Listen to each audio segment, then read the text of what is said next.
At ngayon po, umagang ito, may magluluto tayo ng dinuguang Bicol. Ito po ay smoke flavor. Ang gagawin natin dito, paapuyin natin yung ano ng niyog. Ano bang tawag sa Tagalog nito? Kailangan medyo umapoy-apoy siya.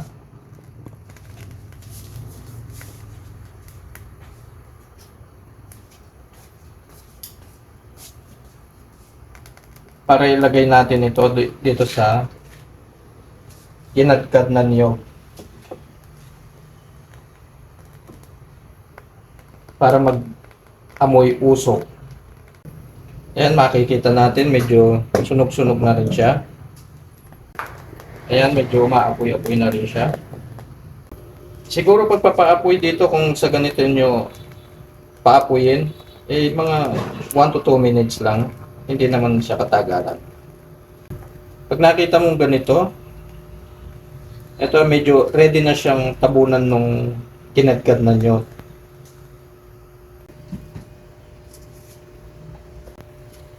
Para lang tayong gumagawa ng uling ng baho ng nyog. Pag yung may baga na yung nyog, yung baho, yan pwede na yung umpisa ang tabunan. Yan po makikita natin. Umuusok na siya. Yan po nakikita natin kapal na ng usok niya. Kailangan natin talagang amoy usok itong nyog para pag ginata natin, eh amoy na amoy talaga ang usok. At saka pag niluto natin, lasang-lasang usok siya. Konti-konti na lang, mga 1 minuto na lang siguro okay na ito. Ayan po, kumpleto na yung usok niya. Malakas na yung usok. Kaya tatakpan na natin siya. Ayan po, kita natin umuusok hanggang labas. Punong-puno na ng usok ang ating ginadgad na nyog. Ready na to para gataan na natin. Okay, ngayon po ilagay na natin yung dugo dito sa ginadgad na pinausukan ng nyog. Para ito yung yalo natin sa gata.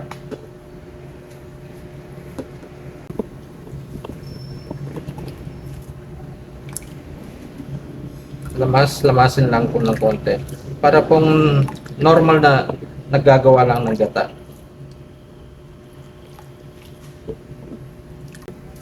Ang ganyan lang po. I-squeeze din katulad ng ginagawa sa pag ano ng gata.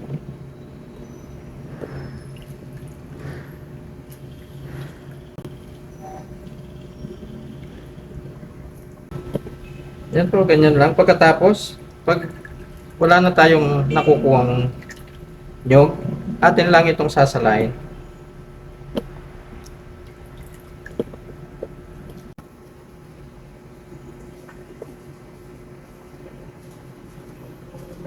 Pagka halos natanggal na po yung pinaggadgaran ng nyog, ganito, salain po natin ito. Ayan po, salain na natin. Ngayon, medyo press lang natin to para masimot natin yung gata ng nyog. Medyo matrabaho lang siya ng konti pero napakasarap po nito. Ayan po, ready na siya. Ito gagamitin natin ngayon para mag-saute garlic, onion, tsaka cubes ng pork belly. Kinat natin ito ng cubes para medyo madaling palambutin siya at mas madali siyang kainin dahil bite size lang siya. Okay, umpisahan na natin ang paggigisa. Atin ang painitin ng kawali. Pakuyin na natin ang ating kalan. Lagay lang natin sa medium heat bago ilagay ang kawali.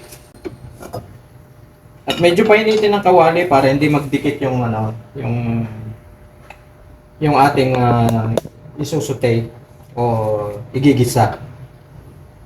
Bago natin lagyan ng mantika, kailangan medyo mainit na yung kawali. Pero mas maganda kung Teflon, may Teflon o non-stick pan kayo, mas madaling gamitin. At ngayon lalagyan natin ng mantika. Mga 3 kutsara ng mantika. Lagay natin yung sibuyas. Lalagay na natin ang sibuyas. Mainit na yung mantika.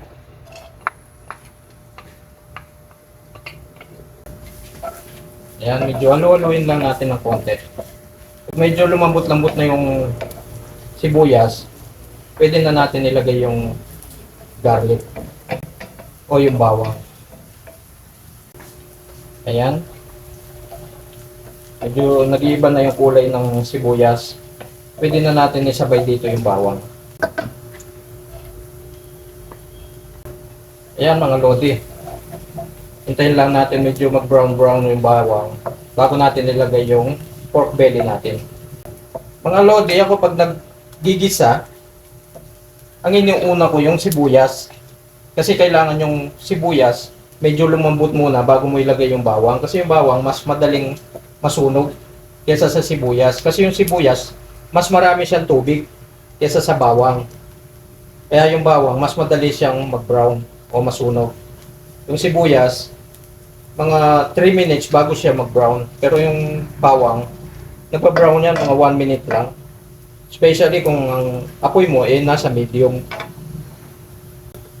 Ayan po.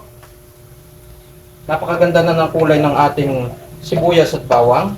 Pwede na nating isama itong ating pork belly.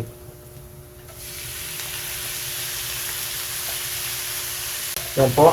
Medyo haluin lang natin yan bago natin lagyan ng suka. Lalagyan natin ng suka para medyo may asim ang ating dinuguan para mag-balance ang kanyang lasa.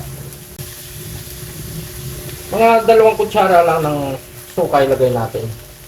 At ituloy natin ang pagsusutay hanggang medyo magkulay-kulay na yung karne.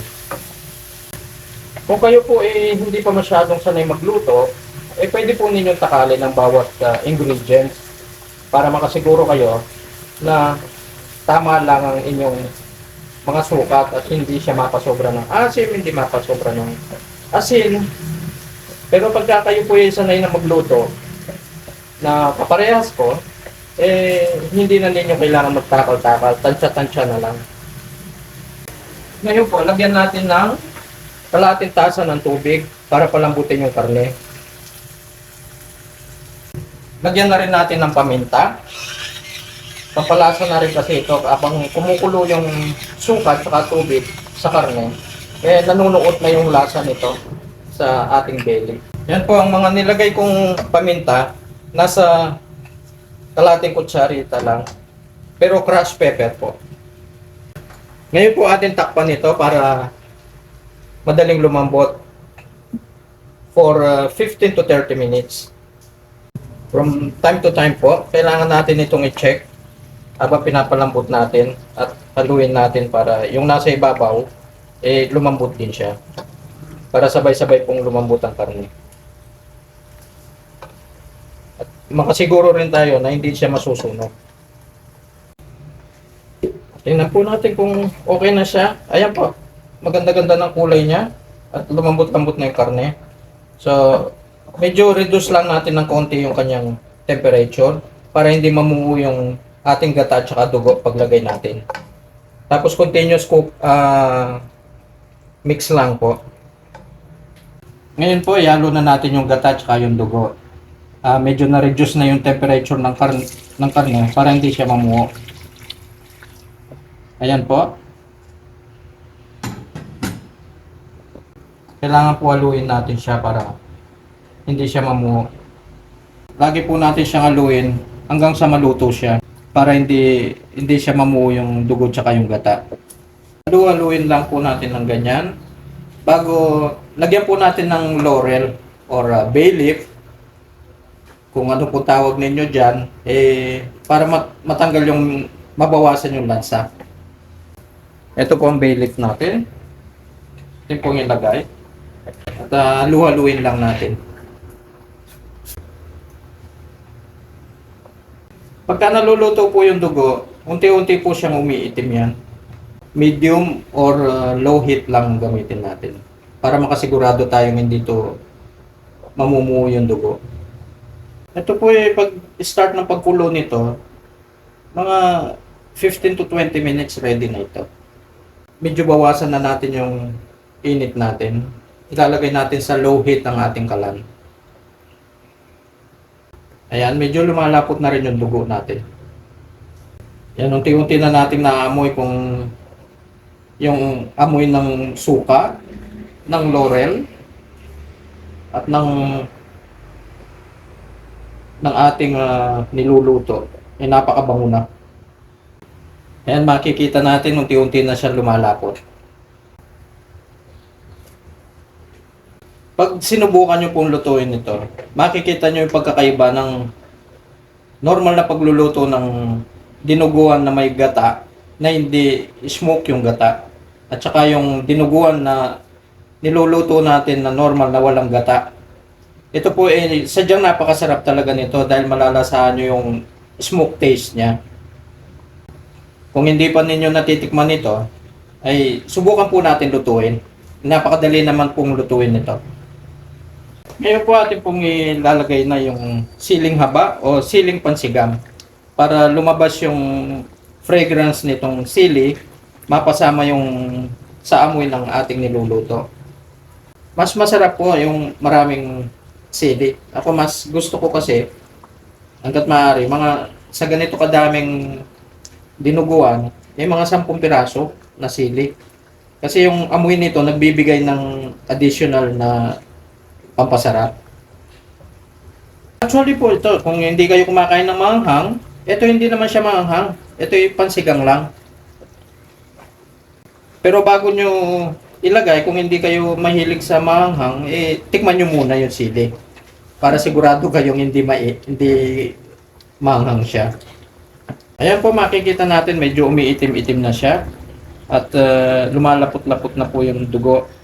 Kasi malapit na rin siya maluto.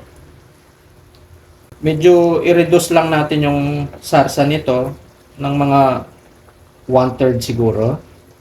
At ito yung lutong-luto na. Ngayon medyo hinaan din natin yung apoy. I-less natin sa low heat para hindi siya masyadong magtalunan, magkakalat sa kalan. Ayan mga lodi, malapit na. Konting-konti na lang. At makakapag-lunch na. Sigurado, yung sinaing ko nitong isang kaldero, ubos na naman. At ngayon po atin nang titimplahin dahil paluto na yung ating dinuguan. Lagyan natin ng asin. At lagyan din natin ng paminta. Actually po, ang paminta kung hindi nyo kayang tansyahin, mga 1/3 of teaspoon lang. At 1/2 teaspoon na asin. At tikman nyo na lang ulit pagka ito talagang luto na at saka nyo timplahan doon sa gusto nyong timpla alat o kung gusto nyong matabang, mababa asin o mas mataas ang asin ang gusto nyo kasi iba-iba pong panlasa ng tao. Yung iba hindi sila nasasarapan pag hindi siya maalat. Yung iba naman naalatan naman pagka madaming asin. Ito po, ready na. Lutong-luto ng ating dinuguan. At ngayon po ating titikman ito.